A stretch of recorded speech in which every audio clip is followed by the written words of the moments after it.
Bonjour Sentinelle, bonjour le frère Mario, bonjour la sœur Dieudonné et bonjour chers internautes, que la paix et la grâce de Dieu vous soient multipliées.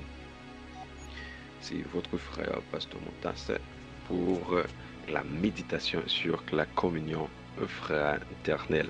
Nous allons lire ensemble Actes chapitre 2, le verset 42 à 47. Sujet nous pour voir ça, c'est la communion fraternelle est indispensable. Lisons ensemble. Acte 2, le verset 42 à 47. Il persévérait dans l'enseignement des apôtres, dans la communion fraternelle, dans la fraction du pain et dans les prières. La crainte s'emparait de chacun et il se faisait beaucoup de prodiges et de miracles par les apôtres. Tous ceux qui croyaient étaient dans le même lieu et ils avaient tout en commun. Ils vendaient leurs propriétés et leurs biens et ils en partageaient le produit entre tous selon les besoins de chacun. Ils étaient chaque jour tous ensemble assidus au temple. Ils rompaient le pain dans les maisons et prenaient leur nourriture avec joie et simplicité de cœur, louant Dieu et trouvant grâce auprès de tout le peuple. Et le Seigneur ajoutait chaque jour à l'Église ceux qui étaient sauvés. Ça, c'est la parole de Dieu. Donc, aujourd'hui, nous allons parler sur la communion fraternelle indispensable. Comme je viens de noter, donc, dans Actes 2, le verset 42, regarde le verset 42, il disait, il persévérait dans l'enseignement des apôtres, dans la communion fraternelle, dans la fraction du pain et dans les prières. Nous avons souligné 4 piliers l'église là, non, verset ça. Le verset 43, la crainte s'emparait de chacun et il faisait beaucoup de prodiges et de miracles par les apôtres. Okay. Donc, on est capable d'avoir une idée. Donc, après 4 piliers, ça a mis en œuvre. Donc, normalement, nous devons accompagner de prodiges et de miracles.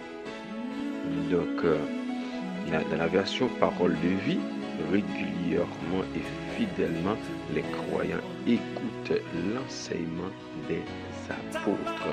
Ils vivent comme des frères et sœurs, ils partagent le pain et ils prient ensemble. Les apôtres font beaucoup de choses extraordinaires et étonnantes et les gens sont frappés de cela. Important, chers frères et sœurs, après les 4 piliers, la communion fraternelle, l'enseignement des apôtres c'est le premier pilier, la communion fraternelle le deuxième, la fraction du pain, c'est-à-dire la Sainte Seine, et les prières, c'est le quatrième module là. Donc c'est pour vous comprendre, chers frères et sœurs, c'est vraiment indispensable la communion fraternelle. C'est le deuxième poteau qui kembe l'église vivant, donc la communion fraternelle. Donc l'important pour nous souligner ça, il dit après tu es accompagné de miracles, de prodiges, amen, et ça te permet que le monde te vive vraiment comme frère et sœur et ça te produit miracle dans mi-temps. Amen. Donc tous les croyants sont unis et ils mettent en commun tout ce qu'ils ont. Comprenez, ils mettent bien ensemble. Ils vendent leurs propriétés et leurs objets de valeur. Ils vendent toutes sortes de valeur, ils mettent l'argent ensemble. Ils partagent l'argent entre tous et chacun reçoit ce qui lui est nécessaire. Et chaque monde de recevoir sa quitté nécessaire. Amen. Comprenez bien, mes chers frères et sœurs, la communion fraternelle dans sa juste valeur, dans sa valeur intrinsèque. Donc, je dis vraiment entrer dans une dimension de communion fraternelle côté de pas de regret de vendre même objet de prix qui ont été gagné pour te capter l'argent ensemble et ont été séparés par chaque monde. Je dis chaque jour d'un seul cœur, le verset et 44 bien sûr, et chaque jour d'un seul cœur, ils se réunissent fidèlement dans le temple, c'est-à-dire que ils étaient réunis fidèlement dans le temple, a dit peut-être toujours une réunion en commun pour rencontrer, pour être capable de partager l'évangile de la grâce. Ils partagent le pain de leur maison, ils mangent leur nourriture avec joie et simplicité de cœur. Amen. Comprenez bien quelle dimension de communion fraternelle. Amen. Ils mangent leur nourriture avec simplicité de cœur. Il n'y a pas de question. Donc moi je vais de lasagna, du gratiné, je vais de la viande, etc. Ils prennent leur nourriture tous ensemble avec simplicité de cœur. Chers frères et sœurs, il est important de souligner pour vous la communion fraternelle, c'est l'ossature, amen, d'une église vivante. C'est la colonne, c'est une colonne vertébrale. Amen. C'est une colonne vertébrale pour l'église vivante, côté nous capable de nourriture avec simplicité de cœur en commun d'accord. Ils chantent la louange de Dieu et tout le peuple les aime. Amen. Ils chantent ensemble. A dit, c'est pas nous-mêmes qui avons inventé ces choses-là. Ces choses ont été déjà. Donc, ces choses ont été déjà instituées lors de l'inauguration de l'Église dans Actes chapitre 2, avec la descente du Saint-Esprit. Et c'est le Saint-Esprit qui inspirait ces choses. Ils chantent les louanges de Dieu et tout le peuple les aime. Et chaque jour, le Seigneur ajoute à leur communauté ceux qui étaient sauvés. Comprenez bien? Donc, mon Dieu pas traité inactif en ce sens. Donc, il ajoutait chaque jour ceux qui ont le cœur pour Dieu, ceux qui ont le cœur pour servir le Seigneur. Nous regardons bien dans 1 Jean 1, le verset 7, nous lisons cela.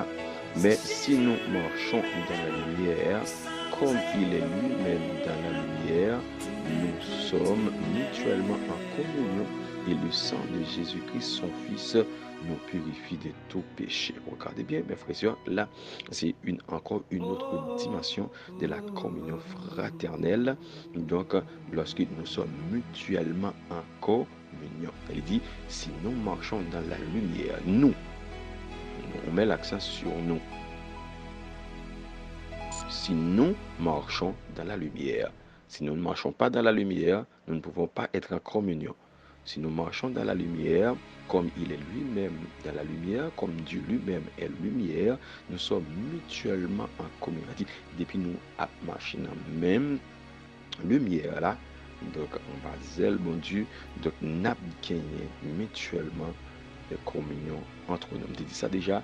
Donc normalement pour nous en communion, il faut nous gagner même foi. Il faut nous brancher dans le même bon Dieu. Il dit automatiquement que nous sommes en communion, le sang de Christ nous purifie de tout péché. Le sang de Christ nous purifie de tout péché. Dans la version parole de vie, Dieu est lumière. Alors, si nous aussi nous marchons dans la lumière, nous sommes unis les uns avec les autres. Et le sang de Jésus, son Fils, nous purifie de tout péché. Donc, dans la version parole de vie, donc on met un accent plus clair sur la communion. Il dit, il n'y a uni entre nous si nous marchons dans la lumière de la parole de Dieu, dans la lumière de Dieu.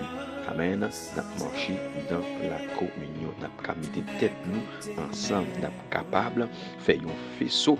Amen. Pour nous résister avec influence mondiale, pour nous résister avec le Satan, le diable. C'est la raison pour laquelle, parce que l'Église est puissante, le monde imite l'Église. Vous voyez, dans le temps, donc même les chanteurs mondains veulent chanter les cantiques de l'Église, parce que c'est une influence de l'Église sur tous les hommes. Lorsque l'Église est puissante, lorsque l'Église est fort, amen, impression, c'est la réalité que tout le monde doit suivre. C'est peut-être ça. Donc lorsque l'Église là prend extension, donc tout le monde est ou grand comme magicien, nous tout nous venons comme Simon le magicien, parce qu'il voit la démonstration de Philippe, il entre dans le champ, il dit lui-même tout, donc puissance libre qui dégagé à plus fort qui parle là, l'y rentrer. Ça veut dire que donc lorsqu'il a marché dans la lumière, nous venu en communion et comme ça, nous venu puissant et même le monde a obligé de rapatrier tout pour nous venir rejoindre nous. Amen. Gloire à Dieu. Donc c'était que lumière sur la parole, amen, il est entré dans le cœur, dans la tête pour pouvoir comprendre donc la réalité de Dieu sur la terre. C'est en relisant cette semaine le commencement de cette nouvelle église après la résurrection de Jésus, son ascension et la venue du Saint-Esprit, alors que j'étais en train de réfléchir sur l'état de notre église, pas du bâtiment, mais de l'église faite de pierres vivantes, c'est-à-dire des hommes, celle que Dieu construit, celle que Jésus bâtit et dont il est le chef, le divin pasteur. Mais mes yeux sont restés accrochés à une expression, et cette expression, comme je viens de le citer, cette expression a saisi, amen, mon cœur. C'est bien longtemps que j'y réfléchis, mais cette fois-ci, vraiment, il est accrochant à cause du désir intense de vivre ce que l'Église primitive a vécu. Et vous voyez, donc, donc la force, la vivacité de l'Église primitive était reposée uniquement sur la communion fraternelle. Je crois que le Seigneur Jésus-Christ désire ce matin, amen, ou bien ce soir, alors où entend ce message, que nous nous penchions sur cette expression pendant quelques instants, car cette expression a joué un rôle indispensable, vital dans l'expansion de la première Église, ou bien dans l'Église primitive, la communion fraternelle. Amen. Ce que Dieu veut pour son Église. Il est important, chers frères et sœurs, amen, de prendre au sérieux et cette expression, la communion fraternelle. Enfin, donc, vous êtes des internautes, vous êtes au groupe Sentinelle. Je ne sais pas pour vous, mais j'ai véritablement envie de voir ce que les actes des apôtres nous disent sur cette première église. Une croissance numérique, une croissance qualitative, une puissance divine qui anime cette église. Et vous ne voyez personne déserter, quitter, jouer à l'absentéisme chronique, mais comme notre lecture nous le dit. Et ces 46, ils étaient chaque jour tous ensemble assidus au temple. Ils rompaient le pain dans les maisons. Ils prenaient leur nourriture avec joie et simplicité de cœur. Verset 47, louant Dieu et trouvant grâce auprès de tout le peuple. Et le Seigneur ajoutait chaque jour à l'église ceux qui étaient sauvés. Regardez bien, chers frères et sœurs, il est important. Regardez ces deux versets, verset 46, acte 2, verset 46-47, regardez bien, une croissance numérique, une croissance qualitative, il y a des chrétiens de qualité, une puissance divine, quand il a fait miracle prodige, qui a animé l'église là, côté tout le monde, pas de monde qui désire être chrétien pour quoi, pas de monde qui quitte, chuter, aller, pas de monde qui a joué, qui compose absent tout le temps, qui ne pas qu'à vivre l'église tout le temps. Donc, ça a été vraiment une ambiance extraordinaire. Et ça t'a fait un pile impact. Quelle influence, quel puissant témoignage, chers frères et sœurs. Amen. Les aveugles, les boiteux marchent, les paralytiques, etc. Quelque chose de nouveau. Et je vous dis, c'est important pour l'Église. Amen. Ravivez-le pour nous vivre un souffle nouveau à travers ce monde pourri, à travers ce monde délabré, à travers ce monde en guerre. N'avez-vous pas envie de vivre cela dans votre propre église, de la voir grandir, de la voir s'embellir, de la voir s'entendre pour atteindre tous ceux qui ne connaissent pas Jésus? Ou simplement vous êtes satisfait en ayant votre petit culte du dimanche matin, vous voulez faire votre petit tour, votre pèlerinage, vos bonnes actions pour que Dieu ne vous châtie pas trop. Amen. Savez-vous que le désir de Dieu, c'est que son église soit grande, soit belle, soit forte, soit puissante. Amen. Et c'est ça la vérité. Pour Dieu plaît que l'église là influence le monde là, pour l'église là puissante, que son église soit pleine, débordante, qu'elle soit joyeuse. Son intention n'a jamais été d'avoir une église pleine de mécontents, pleine de personnes qui passent leur temps à juger et à justifier leur action par rapport aux autres. Jésus veut que son église, chers frères et sœurs, que lui ressemble, que son église soit accueillante, soit dynamique, soit vivante. Est-ce que cela est votre inspiration pour votre église? Lorsque vous entendez certaines choses sur votre église, pourquoi certaines personnes s'éloignent des saints rendez-vous, font passer leur business, leur occupation, les invitations du monde avant la maison de Dieu. Amen. Et ce sont des questions donc à se poser, chers frères et sœurs, tout au long de votre vie.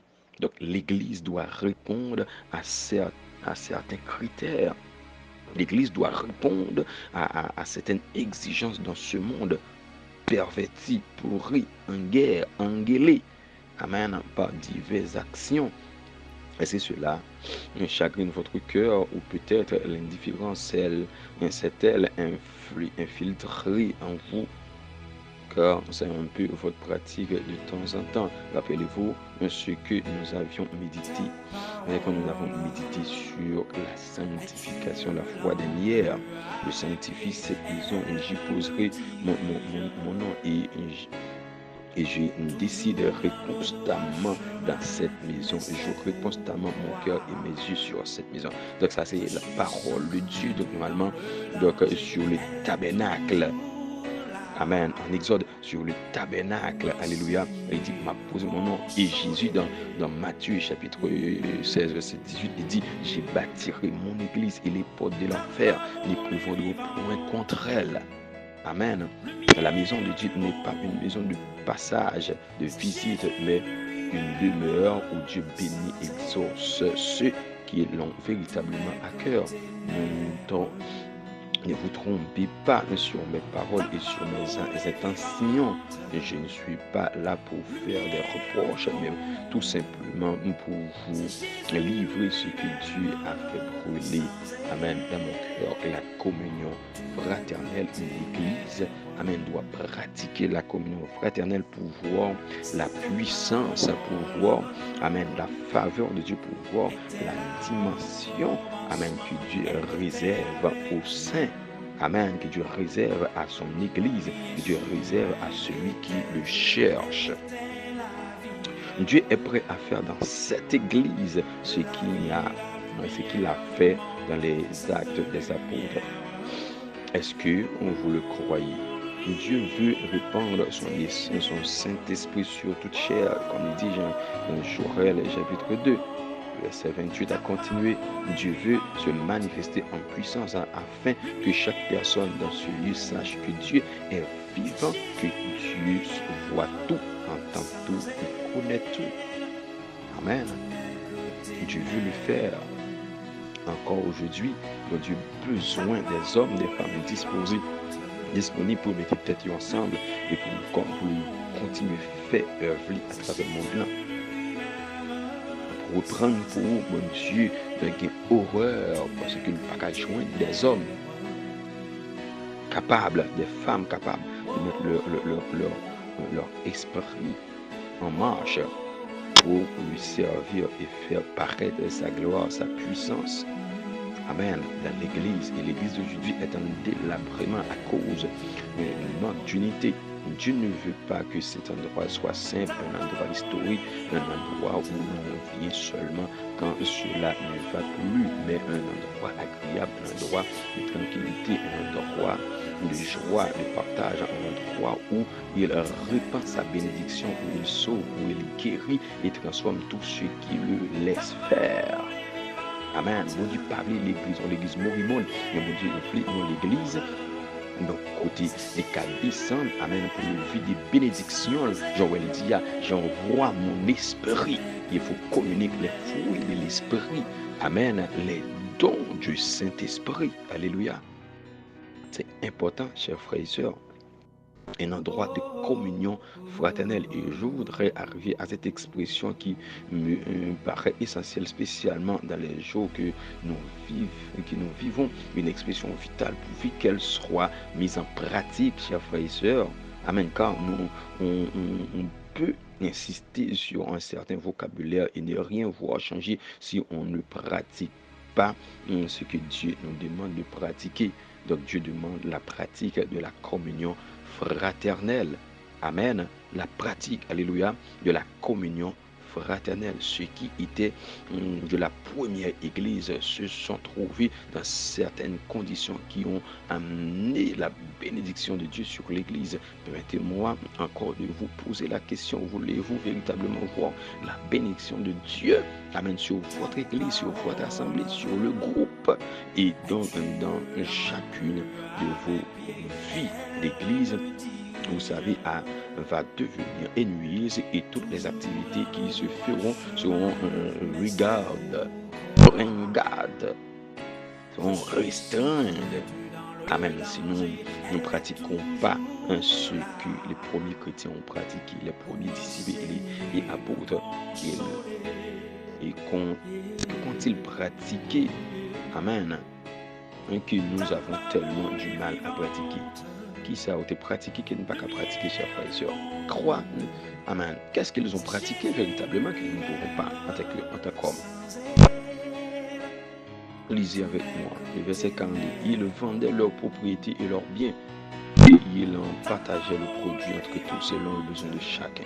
Amen. Regarde, amen, une dimension de communion fraternelle. Amen. Je vends ma maison et je partage l'argent avec les gens selon leurs besoins. Ça peut arriver, il y a quelqu'un qui ont beaucoup plus d'argent, qui veulent beaucoup plus que moi, quoi que c'était ma maison. Voilà, c'est ce qui nous manque en ce moment. C'est la communion fraternelle.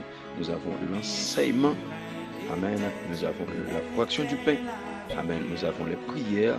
Mais la communion fraternelle a du mal à grandir, elle a du mal à s'épanouir, elle a du mal à s'installer. Et c'est vrai, parce que nous sommes devenus égoïstes les uns envers les autres. Nous sommes devenus, amen, des apaches. Nous voyons seulement notre tête. C'est la raison pour laquelle, dans Corinthiens chapitre 13, c'est bien bâti dans la Bible. Pour vous faire comprendre, ne cherche point seulement ton intérêt, il faut chercher aussi l'intérêt des autres. Corinthiens chapitre 13. Parce que chacun est concerné uniquement par sa propre vie, par son programme, ses occupations pour le Seigneur, la communion, la relation qu'il avait avec ses disciples était tellement importante. Il aimait passer du temps avec eux. Il ne mettait pas, amen, il se mettait à part avec eux. Il les amenait à l'écart pour avoir une relation directe, avec ses disciples. Amen. C'est important, chers frères et sœurs. Si vous voulez véritablement, amen, changer l'ordre des choses à travers l'Église. Il faut faire grandir, amen, la communion fraternelle. Il faut faire avancer, amen, la communion fraternelle. Laisse-moi vous dire combien il est important la relation que nous avons les uns avec les autres, notre attachement, notre fidélité les uns avec les autres, notre communion fraternelle. C'est une solidarité du cœur, pas uniquement au niveau de la pensée, car aujourd'hui le diable veut créer une église de pensée virtuelle où on n'est pas là, mais on est de tout à cœur avec vous. Donc c'est ça, le diable veut créer une autre forme, mais la forme que Dieu a mis en nous, c'est une relation vivante entre nous, chers frères et sœurs.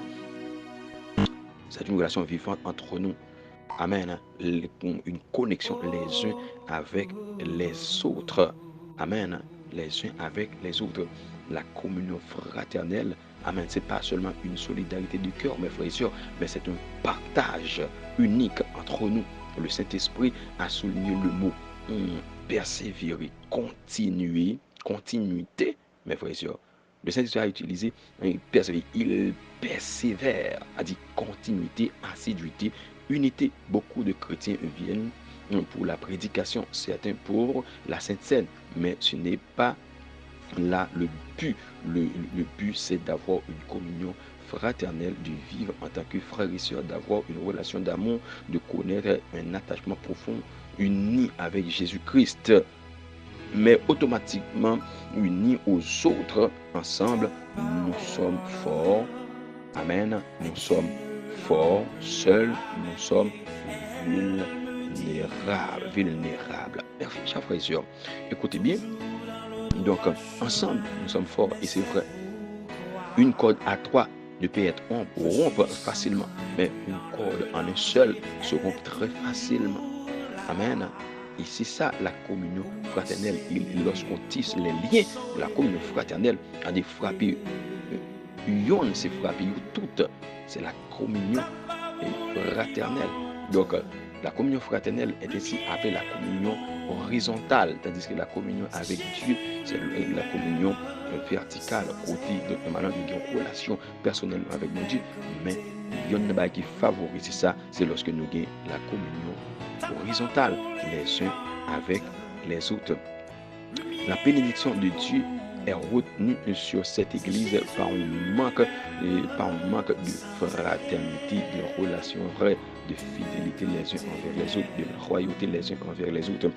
C'est cela aussi, s'aimer les uns les autres, comme Jésus nous a aimé, donné sa vie pour nous, chers frères et sœurs. Important de souligner ça. Donc, automatiquement que la communion fraternelle est restreinte, mais la bénédiction de Dieu aussi, c'est ringade aussi. Amen. La bénédiction de Dieu se ringade autant que la communion fraternelle est en train de raccourcir, de rafraîchir. Est-ce que l'ennemi aurait su l'amener à devenir insensible aux besoins de tes frères et sœurs? Ont le devoir de parler, de bénir, de se réjouir avec toi. Y a-t-il des choses plus importantes que tu fais passer avant la vie de l'Église, avant la vie de Jésus-Christ? Car l'Église, c'est Jésus. Et la communion fraternelle, c'est aussi avec Jésus. Comment peux-tu dire que tu aimes Jésus et que tu ne le vois pas alors que tu ne prends pas le temps de trouver avec ton frère, ta soeur et de les aimer, de les affectionner? Est-ce vrai? Est-ce vrai, chers frères et sœurs? Est-ce vrai? Est-ce que c'est vrai? Comprends bien, chers frères et sœurs. Vous n'avez le temps pour personne, mais tu dis que tu mènes la vie de Jésus-Christ. Est-ce pas vrai? Ça, c'est faux. Amen. C'est une excuse. Mais si nous marchons dans la lumière, Jean 1, verset 7, nous marchons dans la lumière comme il est lui-même dans la lumière. Nous sommes mutuellement en communion et le sang de Jésus-Christ nous purifie de tout péché. Comment obtenir la délivrance, la guérison? Comment ne plus vivre dans la honte, dans la culpabilité, dans l'esprit d'exclusion, en vivant dans la communion fraternelle, en soutenant les uns les autres, en supportant les uns les autres, en étant unis les uns les autres. Alors seulement là, lorsque nous formons un seul corps, la puissance de Jésus se manifeste, nous sommes libérés du jour de l'ennemi et l'incapacité et le miraculeux s'est produit. Amen. Est-ce que nous avons envie ça, chers frères et sœurs, ou même attendez, donc, chers internautes, est-ce qu'on a envie ça? Est-ce qu'on a envie un jour, donc, normalement, nous retrouver dans une église assez puissante, amen, pour, alléluia, et vivre les miracles, les prodiges, alléluia, amen, les apôtres, amen, comprendre la dimension de la communion fraternelle. Et depuis, avec Jésus, ils ont regardé et voir, donc normalement, la communion avec Jésus lui permet de ressembler à Christ au point que même les habitants de la zone ne peuvent différencier et Jésus et Judas et Pierre, ne peuvent les différencier à cause de leur ressemblance, à cause de leur communion. Ils ont tout en partage. Et c'est ça qui t'a donné l'impression difficile de choisir qui est Jésus. Il faut un Judas pour trahir le maître pendant la communion fraternelle. Amen. Et c'est ça la réalité. La communion fraternelle, c'est de vivre des choses intenses ensemble. C'est ça la communion fraternelle. Ce n'est pas 2 jours, 3 jours, mais c'est vivre une communion ensemble, intense, à dire continuer. Ce n'est pas de devenir seulement des frères et sœurs, une appellation trop ecclésiastique à mon goût. Ouais, c'est une appellation ecclésiastique de voir l'église de nos frères. Mais de devenir de véritables amis. Une amitié solide, une amitié attachante, une amitié durable, une amitié sincère. La Bible nous dit que l'ami aime en tout temps. Et dans les difficultés, il se montre un frère. C'est qu'il accepte d'endurer avec son ami sa difficulté. Ah, c'est ça la réalité de la communion fraternelle. Dans les moments difficiles, nous, de communion fraternelle, voilà, les retrouver, amen, plus qu'un frère qui est attaché avec eux. Amen, c'est-à-dire, accepter pour endurer avec eux. Amen, cette communion. Regardez bien Jean 15:15. Je ne vous appelle plus, Jésus a dit cela, et c'est belle de la communion fraternelle. Donc, je ne vous appelle plus serviteur, parce que le serviteur ne sait pas ce qui fait son maître. Mais je vous appelle, je vous ai appelé ami, parce que je vous ai fait connaître tout ce que j'ai appris de mon Père. Vous avez envie de connaître les plans de Dieu et alors il les révélera uniquement à ceux, écoutez-moi bien, Dieu révélera ses plans à ceux qui sont ensemble, qui prient ensemble, qui persévèrent ensemble, qui travaillent ensemble, qui collaborent ensemble, qui donnent et se donnent ensemble, qui s'offrent les uns les autres, chers frères et sœurs. Généralement, depuis nous en communion, il dit là où 2 ou 3 sont assemblés en mon nom, je suis au milieu d'eux. Amen. Pour les bénir, pour les exaucer. Alléluia. Et c'est important, chers frères et sœurs, dans la communion fraternelle, mes frères et sœurs, il fallait, amen, que nous mettions totalement ensemble, et cela suffit pour que Dieu déclenche les miracles, les prodiges et les accélérer autant que possible, que nous restons ensemble. En Samuel 18, verset 1, David avait achevé de parler à Saül, et dès lors, l'âme de Jonathan fut attachée à l'âme de David, et Jonathan l'aima de toute son âme. Le verset 1 Samuel 20, le verset 41. Après le départ du garçon, David se leva du côté du midi, puis se jeta le visage contre terre et se prosterna 3 fois. Les 2 amis s'embrassèrent et pleurèrent ensemble. David surtout fondit en larmes. Savoir prier ensemble, savoir pleurer ensemble, savoir se réjouir ensemble, savoir manger ensemble, savoir vivre ensemble, savoir devenir heureux ensemble, savoir aider celui qui a dans le besoin. Amen. C'est ça la communion fraternelle. Ruth 1, verset 16. Regardez bien. Ruth répondit, ne presse pas de te laisser de retourner loin de toi. Où tu iras, j'irai. Où tu demeureras, je demeurerai. Ton peuple sera mon peuple et ton Dieu sera mon Dieu. Amen. Gloire à Dieu. Regarde la dimension de la communion fraternelle. Ruth était très attaché à Naomi, sa belle-mère. Et il finit par dire donc, koto wale m'brale, so fait, m'a fait, so m'a mangé, koto rive, la m'a privé tout, m'a tout, non pas. Notre responsabilité, troisième chose, notre responsabilité, c'est maintenir cette communion fraternelle, frères et sœurs. La communion fraternelle intervient aussi lorsque l'absence de quelqu'un se fait sentir. C'est le boulot du pasteur. Non, c'est le boulot, amen, du servant, de la serviteur de Dieu, du serviteur, de la servante de Dieu. C'est le travail et la responsabilité de chacun de se mettre en peine pour celui qui commence à s'absenter de plus en plus régulièrement jusqu'à ce qu'il disparaisse de notre cœur. Si tu n'acceptes pas cela, tu es animé de l'esprit de Caïn. Amen. Le premier tueur de l'histoire de l'humanité. Suis-je le gardien de mon frère? C'est qu'il a répondu avec Dieu. Je ne suis pas le gardien de mon frère. Amen. En 2 Corinthiens 2, verset 12-13, au reste, lorsque je suis arrivé à Troas pour l'évangile de Christ, crois que le Seigneur m'y ouvert une porte. Verset 13, j'ai nu pour moi des repos d'esprit parce que je ne trouve pas Tite, mon frère. C'est pourquoi, ayant pris congé d'eux, je partis pour la Macédoine. Ne sentez-vous pas le lien profond qui unit Paul à Timothée?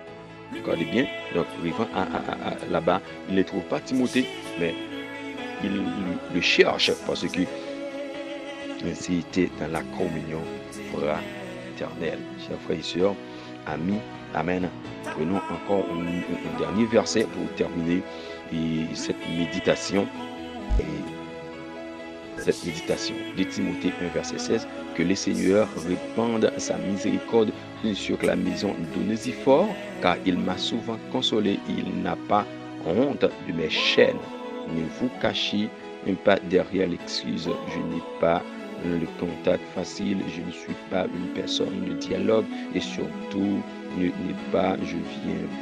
viens à l'église uniquement pour Dieu, pas pour les autres, car Dieu se trouve justement chez les autres. Donc, tu ne dois pas trouver et sentir souvent Dieu si tu ne fais pas attention à la famille.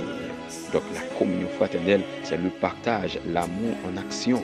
C'est le soutien, je parlais de ça la fois dernière, donc l'amour en action, comment on pose des actions dans la communion fraternelle, c'est le soutien, c'est l'engagement et les uns envers les autres, c'est l'offrande personnelle, comme je disais la fois dernière. Donc nous avons parlé de ces 7 choses-là. Donc c'est la joie de faire partie de la même famille, d'avoir le même Père et le même Seigneur. La communion fraternelle, c'est se trouver le plus souvent ensemble, chers frères et sœurs. Écoutez bien, donc c'est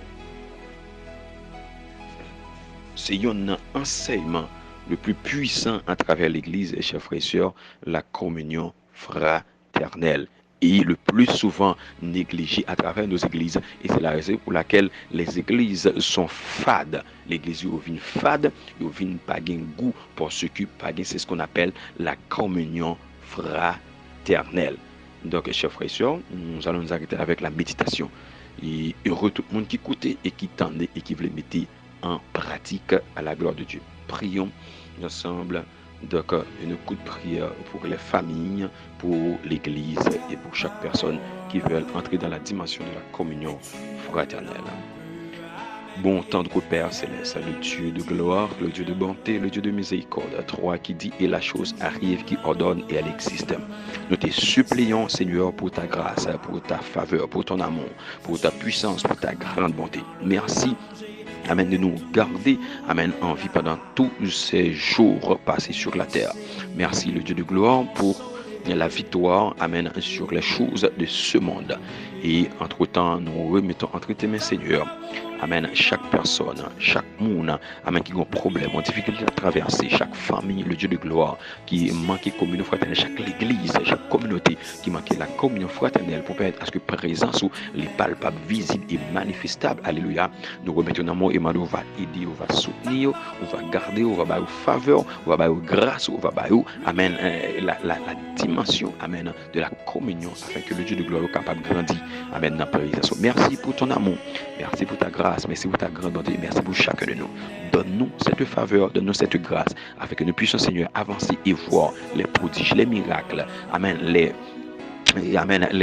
avancées spirituelles, les dons, les fruits de l'esprit, Amen, à travers notre vie, alléluia, à travers l'église, alléluia, au nom de Jésus. À lui seul lui vienne la gloire, l'honneur, la majesté, la puissance, la gloire, au siècle des siècles. Amen. Shalom, shalom, que Dieu vous bénisse.